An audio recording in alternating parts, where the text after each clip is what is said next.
दोस्तों, उत्कल क्लासेज में आप सभी का हार्दिक स्वागत है। आज हम उत्कल क्लासेज में उत्तरी अमेरिका से संबंधित प्रमुख तथ्यों को लेकर के आए हैं। तो ध्यान से देखिए दोस्तों, एक एक क्वेश्चन को। ये आपका उत्तरी अमेरिका महाद्वीप है।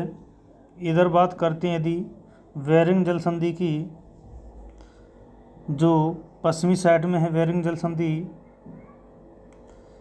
उत्तर में दोस्तों आर्कटिक महासागर है, जो डेविस जल संधि ग्रीनलैंड और उत्तरी अमेरिका को जोड़ने का कार्य करती है। डेविस जल संधि काफ़ी बार आ चुका है क्वेश्चन।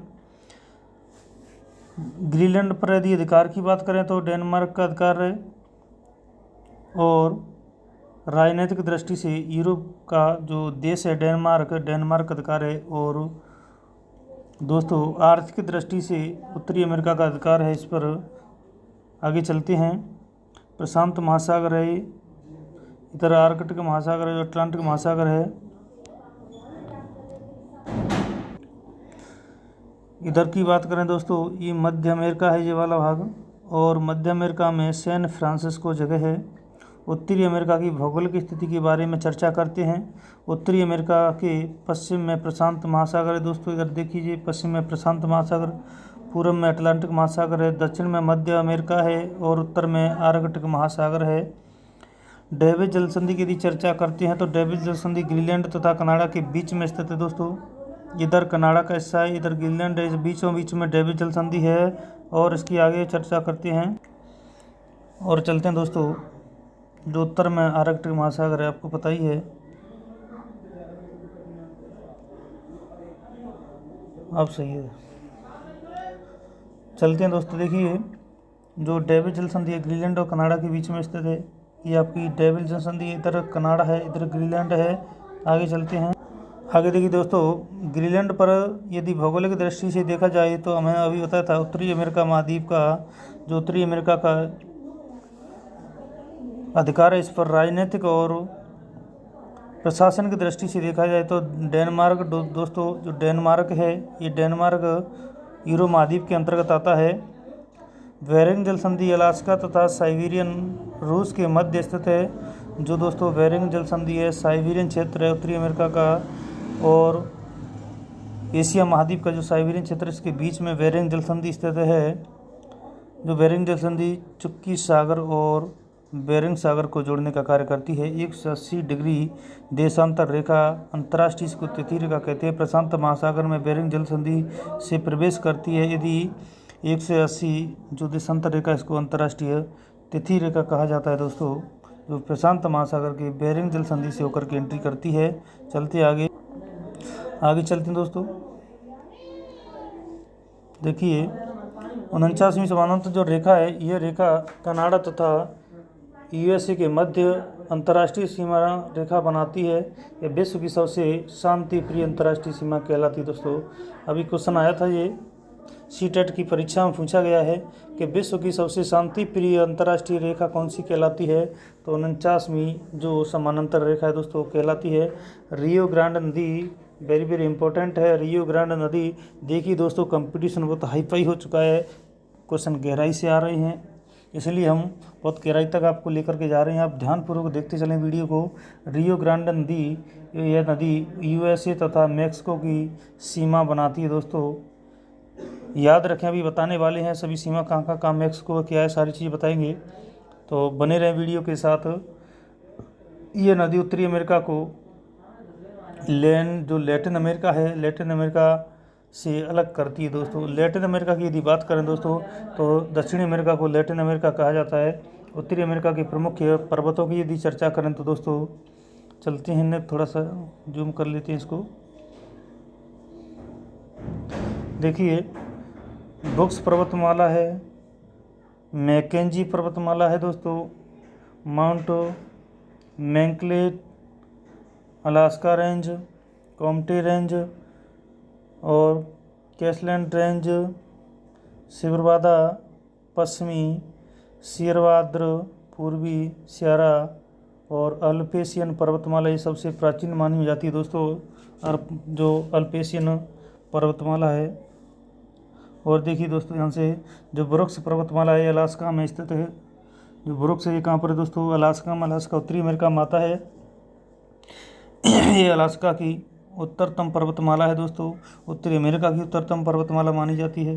अलास्का रेंज पर्वतमाला दूसरे नंबर पर देखिए ध्यान से।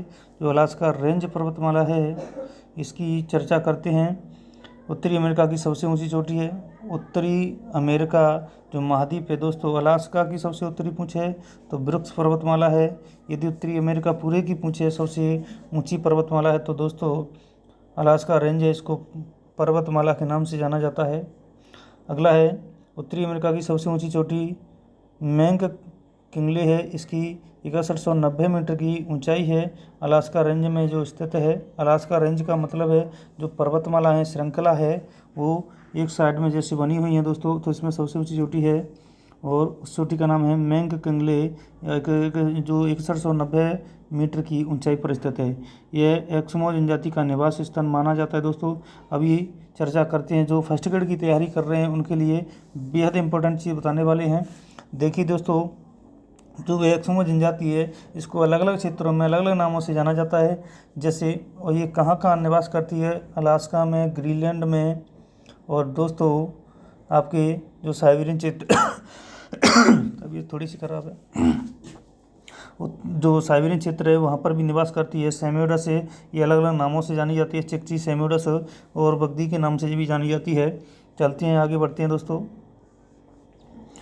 अभी आपने उत्कल क्लासेज जो चैनल सब्सक्राइब नहीं किया है तो दोस्तों चैनल को सब्सक्राइब करें और बेल आइकन दबाएं, और जो हमारे माध्यमों की वीडियो उनको भी देखें। वीडियो के जो एग्ज़ाम हुए हैं उनमें मिलाकर के देखिए दोस्तों, एक भी क्वेश्चन बाहर नहीं गया है। बोल रहे थे गहराई से है दोस्तों। एक ब्राउन जलप्रपात जरूर एक आउट आया है जो हमसे हमारे माध्यमों में नहीं लिखा था दोस्तों, जो न्यूजीलैंड में है। चलते हैं दोस्तों, देखिए रॉकी पर्वतमाला कई बार पूछा गया है। रॉकी पर्वतमाला किस महाद्वीप में स्थित है? तो उत्तरी अमेरिका में स्थित है। उत्तरी अमेरिका की सबसे लंबी पर्वतमाला पूछी जाए दोस्तों तो आपको बता दें रॉकी पर्वतमाला है, विश्व की दूसरे नंबर की है।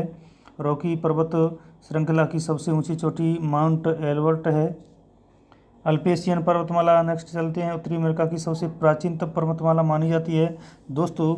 राजस्थान की और भारत की सबसे प्राचीन पर्वतमाला अरावली है, लेकिन उत्तरी अमेरिका की सबसे प्राचीन पर्वतमाला अप्लेशियन पर्वतमाला है। यह पर्वतमाला की सबसे ऊंची चोटी अगर बात की जाए तो माउंट मिशेल है। चलते हैं आगे दोस्तों, चैनल को जरूर सब्सक्राइब करें। उत्तरी अमेरिका की प्रमुख पठारों की बात करें दोस्तों, कौन कौन से पठार हैं उत्तरी अमेरिका में? पठार पूछा जाता है, वीडियो में पूछे, कोई ना कोई एग्जाम में ज़रूर आते रहते हैं, तो दोस्तों आप ध्यान रखें। जो यूक्रेन का पठार है उत्तरी अमेरिका, ब्रिटिश कोलंबिया का पठार उत्तरी अमेरिका, स्पेन का पठार उत्तरी अमेरिका, कोलोराडो का पठार उत्तरी अमेरिका, मैक्सिको का पठार दोस्तों उत्तरी अमेरिका के बिल्कुल साउथ में दक्षिण में स्थित है। और ओजो पार्क का पठार है, पिडमांट पठार है दोस्तों, एडवर्ड पठार है और एटस्का पठार है दोस्तों। एमपी पुलिस में पूछा गया है 2017 में, लगातार 5 क्वेश्चन आया है। और एमपी पुलिस के हम आज शाम से ही जो लास्ट ईयर पेपर हुए हैं उन पेपरों को सॉल्व कराएंगे। तो देखिए दोस्तों, पठार जी इधर स्थान है। यूक्रेन का जो पठार है अलास्का में स्थित है। यूक्रेन नदी यहाँ से निकलती है, यूक्रेन पठार से निकलती है। ब्रिटिश कोलंबिया का पठार कनाडा में है, कनाडा की राजधानी दोस्तों ओटावा है। इसके पठार यूएसए में है, संयुक्त राज्य अमेरिका है। कोलोराडो का पठार ये भी यूएसए में ही है, कोलोराडो नदी निकलती है यहाँ से। मैक्सिको पठार मैक्सिमो में ही स्थित है, यहाँ से सर्वाधिक विश्व की चांदी निकाली जाती है। ओजार्क पठार, पिडमांट पठार, एडवर्ड पठार और इटस्का पठार यूएसए में है, संयुक्त राज्य अमेरिका में है। मिसिसिपी मिसूरी निकलती है यहाँ से दोस्तों इटस्का पठार से। चलते हैं आगे, उत्तरी अमेरिका के जो प्रमुख मरुस्थल हैं पठारों की चर्चा कर चुके हैं। बात आती है मरुस्थलों की, तो दोस्तों ध्यान से देखिए, एक मरुस्थल इम्पोर्टेंट है। ग्रेट बेसिन मरुस्थल पूछा जाए, ये कनाडा तथा यूएसए में स्थित है, दोनों में। देखिए दोस्तों, जो मरुस्थल है एक जगह तो स्थित होता नहीं है, फैला हुआ होता है, तो ये अलग अलग जगह दोनों जगह फैला हुआ है, इधर कनाडा में और यूएसए में। आगे चलते हैं। मोहावे मौजूद मरुस्थल है जो सोनेरोको मरुस्थल है तथा यूएसए तथा मैक्सिको इस मरुस्थल का निर्माण इस मरुस्थल का यदि निर्माण की बात करें तो दोस्तों जो मोहावे मोजाम्बिक का मरुस्थल है यूएसए में स्थित है। दोस्तों इम्पोर्टेंट है, ध्यान रखियो, सोनोरोल मरुस्थल यूएसए तथा मैक्सिको में स्थित है। इस मरुस्थल का निर्माण उत्तरी अमेरिका के पश्चिमी तट पर चलने वाली जो कैलिफोर्निया की ठंडी जलधारा के चलने के कारण इसका निर्माण हुआ है। दोस्तों कैलिफोर्निया की धाराएं अभी कराने वाले हैं कुछ ही समय में। उत्तरी अमेरिका की प्रमुख नदियों की चर्चा करते हैं, ये आपके मरुस्थल हो गए। यदि उत्तरी अमेरिका की नदियां हैं, नदियों की बात में बात करते हैं। देखो इक्रोन नदी अभी हमने पढ़ाई थी, जो इक्राल पर्वत से निकलती है, इक्रोन नदी।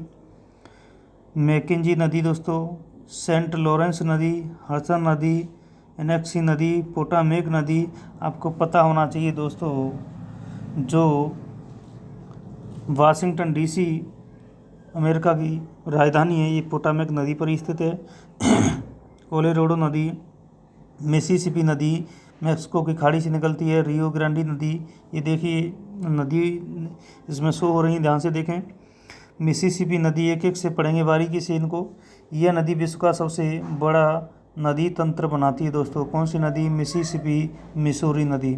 दोनों नदियां यूएसए, मिसिसिपी और मिसूरी दो नदियां हैं। ये दोनों नदियां यूएसए के पोर्ट लुइस शहर में मिलती हैं आकर के। जो पोर्ट लुइस शहर है यूएसए में, संयुक्त राज्य अमेरिका में, वहाँ पर आकर के दोनों मिल जाती हैं। मिसिसिपी और मिसूरी नदी मैक्सिको की खाड़ी जो पक्षीवाद है वहाँ डेल्टा बनाती हैं। इसका निर्माण, जो डेल्टा का निर्माण कराती हैं। तो दोस्तों यदि बात करें भारत की, तो भारत में सभी डेल्टा बंगाली खाड़ी बनती हैं और अरब सागर में एस्चुरी का निर्माण होता है नदियों के। जब वीडियो लेकर के आएंगे उस समय क्लियर करेंगे। तो इम्पोर्टेंट है, मिसिसिपी और मिसूरी नदी जो पक्षीवाद है या डेल्टा, पक्षीवाद डेल्टा का निर्माण करती है। दोस्तों ये कहाँ करती है?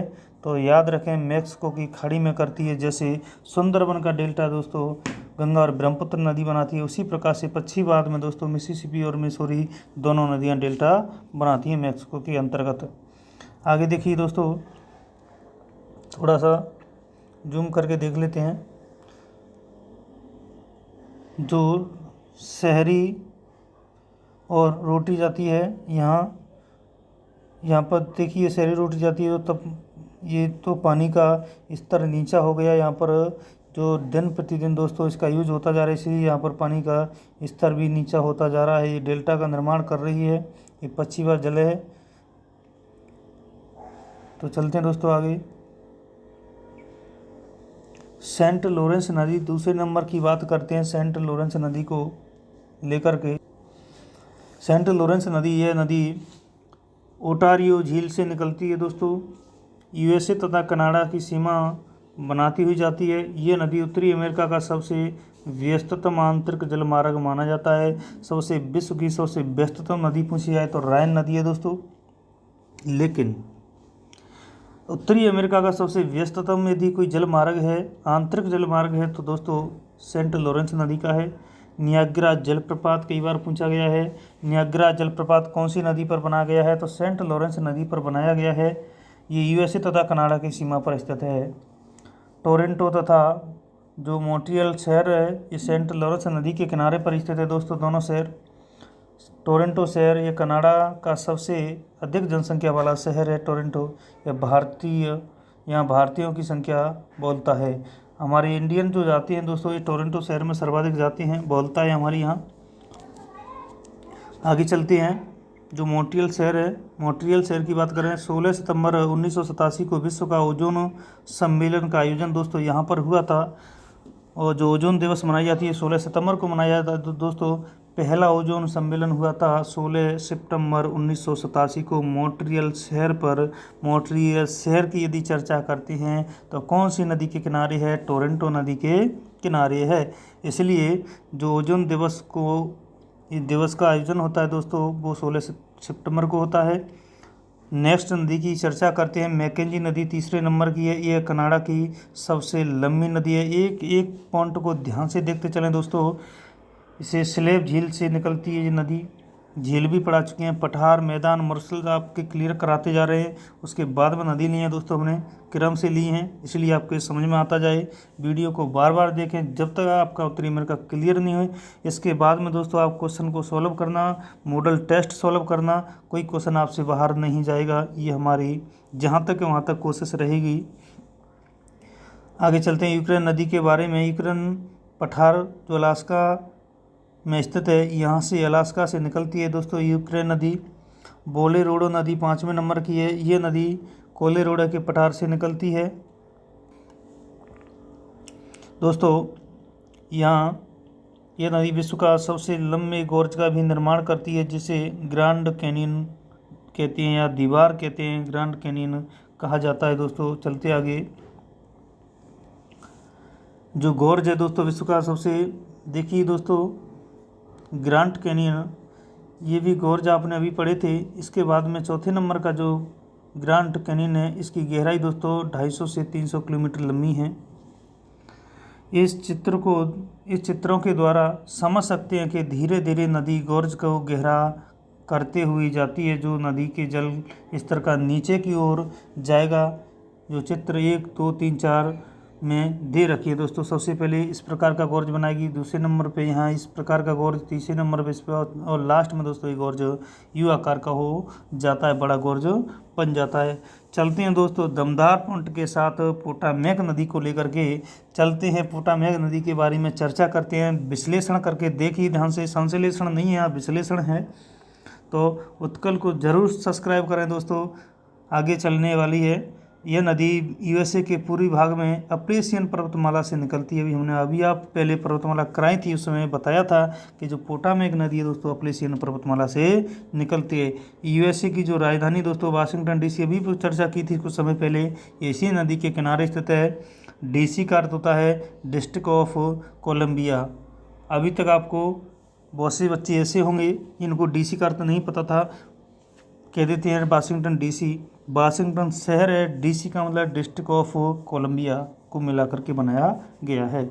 चलते हैं दोस्तों हडसन की नदी के, हडसन की खाड़ी से निकलती है नदी। हडसन नदी के मुहाने पर यूएसए का जो लॉन्ग द्वीप स्थित है, वो यहाँ पर लॉन्ग द्वीप है, और लॉन्ग द्वीप पर ही न्यूयॉर्क शहर बसा हुआ है प्रॉपर तरीका से। ये हडसन नदी है। अगली है टेनेसी नदी दोस्तों। यूएसए की टेनेसी नदी घाटी परियोजना पर स्वतंत्र भारत की प्रथम परियोजना, भारतीय जो दामोदर घाटी परियोजना आधारित है, 1948 में बनाई गई भारत की पहली परियोजना है। भारत की पहली परियोजना कौन सी है? दामोदर नदी घाटी परियोजना है। कमेंट करके बताएं दोस्तों दामोदर घाटी परियोजना है जो कहाँ कहाँ कौन कौन से राज्य की है। चलते आगे, उत्तरी अमेरिका की प्रमुख झीलों की बात करते हैं। नदियों की बात हो चुकी है दोस्तों, तो झीलों के लिए हमने एक ट्रिक बनाई है, होम्स, HOMES। होमेस जो ट्रिक है उसको ट्रिक के माध्यम से देखते हैं दोस्तों। महान झील ग्रेट लेक्स झील है दोस्तों, महान झील के नाम से जानी जाती है। एच का अर्थ है दोस्तों ह्यूरन झील, ओ का मतलब है ओटारियो झील, और एम का मतलब है मिशिगन झील, ई का मतलब है ईरी झील, और दोस्तों एस का मतलब है सुपीरियर झील। तो हमारी ट्रिक कैसी लगी कमेंट करके ज़रूर बताएं दोस्तों। अब इनको जो 5 झीलें हैं, ये 5 झीलों को किस किस नाम से जाना जाता है अभी आपको बताने वाले हैं। पहली दोस्तों सुपीरियर झील यूएसए में है। मिशिगन झील है, यहाँ से सू नहर निकाली गई है। यूरेन नदी है, ईरी है, यहाँ ईरी और ओटारियो नदी जो झील है, ये झील के बीच में दोस्तों वेलैंड है नहर, यहाँ से निकाली गई है, इसके माध्यम से जोड़ी गई है। विश्व की ओटामिया शहर में स्थित है। ये विश्व की सबसे बड़ी झील जो मांस मंडी है यहाँ पर विश्व की, शिकागो में। आपको पता है विश्व की सबसे बड़ी मांस मंडी कहाँ है? शिकागो में। लेकिन दोस्तों कमेंट करके बताएं कि विश्व का सबसे ज़्यादा जो निर्यात होता है मांस का, वो कहाँ से होता है, कौन से महाद्वीप से होता है? आगे हम इसकी चर्चा करेंगे, बने रहें वीडियो के अंत तक। नेक्स्ट वीडियो में लेकर के आएंगे इनकी दक्षिणी अमेरिका में सुपीरियर झील की बात करते हैं। विश्व की सबसे मीठे पानी की झील है दोस्तों। क्षेत्रफल के आधार पर विश्व के दूसरे नंबर की झील है। तो पहले नंबर की कौन सी है कमेंट करके बताएं। जब भी हम इसका आंसर देंगे दोस्तों कमेंट में ही आंसर देंगे, देखते रहें। मिशिगन झील की बात करें दूसरे नंबर की, ये झील महान झीलों में से एकमात्र ऐसी झील है जो पूर्ण रूप से यूएसए में स्थित है। पूरी तरह से कहाँ पर स्थित है दोस्तों, यूएसए में स्थित होने के कारण से विश्व की महान झील के नाम से जाना जाता है। इसी झील के किनारे शिकागो शहर विश्व की सबसे बड़ी मांस की मंडी है, यहाँ स्थित है। अगला है ह्यूरॉन झील। ह्यूरॉन झील तथा सुपीरियर झील को जोड़ने के लिए सू नहर का निर्माण किया गया है। ये आपको बताया अभी हमने, जो सू नहर है दोस्तों, इस सू नहर का निर्माण किया गया है। चलते हैं आगे। इरी झील की बात में, इरी झील तथा ओटारियो झील के मध्य में वेलेंड जो नहर है दोस्तों, याद रखें इसको, वेलेंड नहर जो वीडियो का, पुलिस का और इंडियन लेवल से जो भी तैयारी कर रहे हैं उनके लिए बेहद इंपॉर्टेंट है, एक वरदान साबित होने वाली वीडियो है ये। वेलेंड नहर कहाँ पर स्थित है, ओटारिया झील के मध्य में स्थित है, इरी झील के मध्य में स्थित है। इन दोनों झीलों को जोड़ने का कार्य कौन सी नहर करती है, वेलेंड नहर करती है। इसी झील के किनारे पर यूएसए का डेट्रॉइट नगर स्थित है, जिसे विश्व की ऑटोमोबाइल नगरी के नाम से जाना जाता है। भारत का डेट्रॉइट पीथमपुर को कहते हैं। ओटारियो झील की बात करते हैं। झील से सेंट लॉरेंस नदी निकलती है दोस्तों। इस झील के तट पर कनाडा के क्यूबेक तथा हैमिल्टन शहर दो शहर स्थित हैं। अगर उत्तर से दक्षिण में कनाडा में 5 झीलें कौन कौन सी हैं देखिए। रिडियम पोर्ट, ये लेक ग्रेट वियर झील है। दूसरी लेक स्वेल झील है। अगली है अथावास्का झील, रेंडियर झील और विनीपेग झील। इनको बारे में चर्चा करते हैं। यहाँ पर रेडियन पार्ट है, मैकेंजी नदी निकलती है, कौन सी झील से निकलती है, लेक स्लेव झील से निकलती है दोस्तों। यूरेनियम सिटी किसको कहा जाता है, अथालास्का झील पर सर्वाधिक यूरेनियम मिलता है, इसलिए इसको यूरेनियम सिटी के नाम से जाना जाता है। विश्व की सबसे बड़ी गेहूं मंडी की यदि चर्चा करते हैं दोस्तों, हमने गेहूं का यहाँ एक पौधा भी बनाया है देखिए, जिसको विनीपेग शहर यहाँ पर स्थित है। विनीपेग झील के किनारे विनीपेग शहर स्थित है दोस्तों, बिल्कुल किनारे पर यहाँ। और यहाँ विश्व की सबसे बड़ी गेहूं की मंडी है। भारत का गेहूं की दृष्टि से कौन सा स्थान है, आपको पता होगा, दूसरा स्थान है। उत्तरी अमेरिका के घास के मैदान काफ़ी दमदार पॉइंट हैं दोस्तों, बने रहें वीडियो के अंत तक। उत्कल क्लासेज आपके लिए बहुत ही दमदार आज वीडियो लेकर के आई है। पहला है प्रेरीज, ये शीतोष्ण घास के जो मैदान हैं, इनको उत्तरी अमेरिका में प्रेरीज के नाम से जाना जाता है। और यदि दक्षिणी अमेरिका की बात करें दोस्तों, तो इनको पंपाज के नाम से जाना जाता है। अफ्रीका में वेल्डस के नाम से जाना जाता है। और आपके ऑस्ट्रेलिया की चर्चा करें तो इसको डाउन्स कहते हैं। न्यूजीलैंड में कैंटरबरी के नाम से जाना जाता है। तो चलते हैं आगे। प्रेरीज घास के मैदानों को विश्व की रोटी की टोकरी के नाम से जाना जाता है। गेहूं कनाडा, और जो गेहूं की पेटी है कनाडा में है। मक्का दोस्तों, मक्का पेटी की बात करें तो यूएसए में है, और गेहूं की बात करें तो कनाडा में है। आपको पता होना चाहिए दोस्तों, जो त्रिकाल पड़ा था उस त्रिकाल के समय हम मैक्सिको से मक्का लेकर के आए थे दोस्तों, और कनाडा से गेहूं लेकर के आए थे। सरकार इनको कम उत्पादन करने के लिए पैदा करती है, जो कि भारत में विपरीत स्थिति, इसकी पोजीशन अलग है। उत्तरी अमेरिका में खनिज क्षेत्र की बात करें, जो प्रमुख खनिज क्षेत्र हैं कौन कौन से हैं। नंबर 1 ओटारिया, कनाडा तथा यूएसए की सीमा पर स्थित विश्व के सबसे बड़ी सोने की खान है। यहाँ पर सर्वाधिक पूछी जाए तो दोस्तों बोत्सवाना की खान है, अफ्रीका महाद्वीप में आता है बोत्सवाना। और ओटारिया की बात करें तो विश्व में सबसे, जो कनाडा और यूएसए की सीमा पर स्थित है, विश्व की सबसे बड़ी सोने की खान है। उत्पादन बोत्सवाना से याद रखना है। सुलेमान खनिज क्षेत्र की बात करें, कनाडा में स्थित है, जस्ता के लिए प्रसिद्ध है सुलेमान खान। अगला है तीसरे नंबर का देखिए, सडबरी क्षेत्र कनाडा में स्थित है। ये यूरेनियम की सबसे बड़ी मंडी है, खान की यूरेनियम के भंडार पाए जाते हैं यहाँ पर। भारत में यूरेनियम के भंडार कहाँ पर हैं, कमेंट करके बताएं। कलवरी क्षेत्र कनाडा में पेट्रोलियम उत्पादन के लिए प्रसिद्ध है। सैफर वैली क्षेत्र, ध्यान से देखिए, सैफर वैली क्षेत्र कनाडा में लो एस्क के लिए प्रसिद्ध है। जैसे हमारे यहाँ पर जो छोटे नागपुर का पठार है दोस्तों, वहाँ पर प्रसिद्ध है। इसीलिए इसी प्रकार सैफर वैली क्षेत्र है, वहाँ पर कनाडा में लोहे के लिए प्रसिद्ध है। मैक्सिको पठार है दोस्तों, अभी हमने बताई थी कुछ समय पहले ही। विश्व में सर्वाधिक चांदी का उत्पादन कहाँ से होता है? मैक्सिको से होता है, इसलिए मैक्सिको सिटी प्रसिद्ध है। चलते हैं आगे। उत्तरी अमेरिका की जो जनजाति हैं दोस्तों, कौन कौन सी हैं, प्रमुख जनजातियों के बारे में चर्चा कर लेते हैं। फर्स्ट ग्रेड की तैयारी करने वाले इसको ध्यान से देखें, सेकंड ग्रेड की तैयारी करने वाले देखें। और देखिए दोस्तों, जो अरावान जनजाति है ये कैरिबियन द्वीपों पर स्थित है। इसी जनजाति की सहायता से कोलंबस अमेरिका पहुंचा था।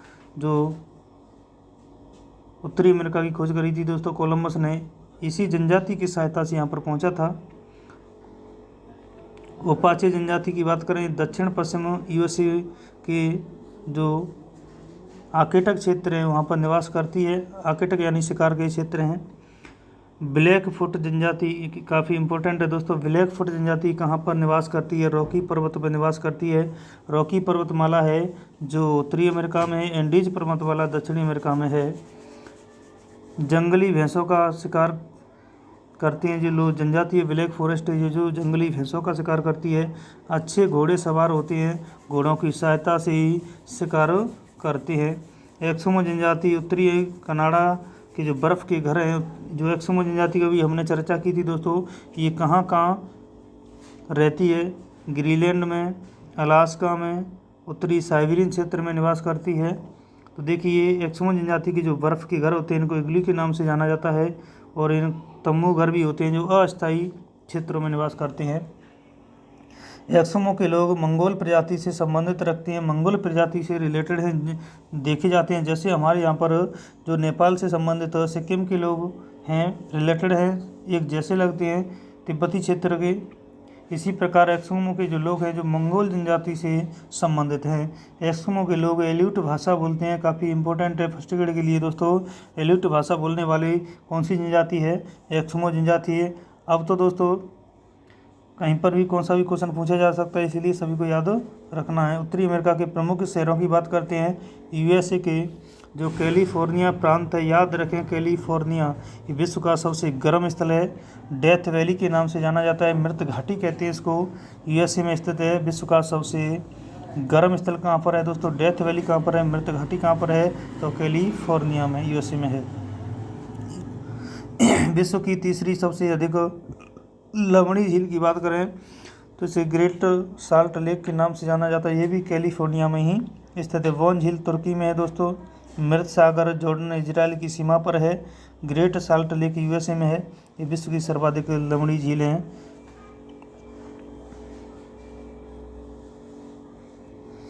कैलिफोर्निया के येलोस्टोन राष्ट्रीय पार्क में विश्व का सबसे बड़ा गर्म जल का स्रोत है ओल्ड वेथफुल गीजर।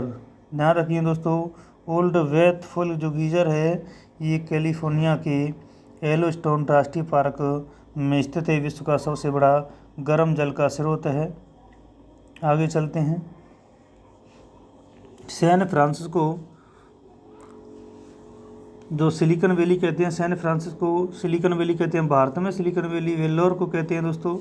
वेल्लोर कहाँ पर स्थित है? कमेंट करके बताएं। बने रहें वीडियो के अंत तक दोस्तों। मिलते हैं नेक्स्ट वीडियो के साथ। अभी आपको थैंक यू, धन्यवाद।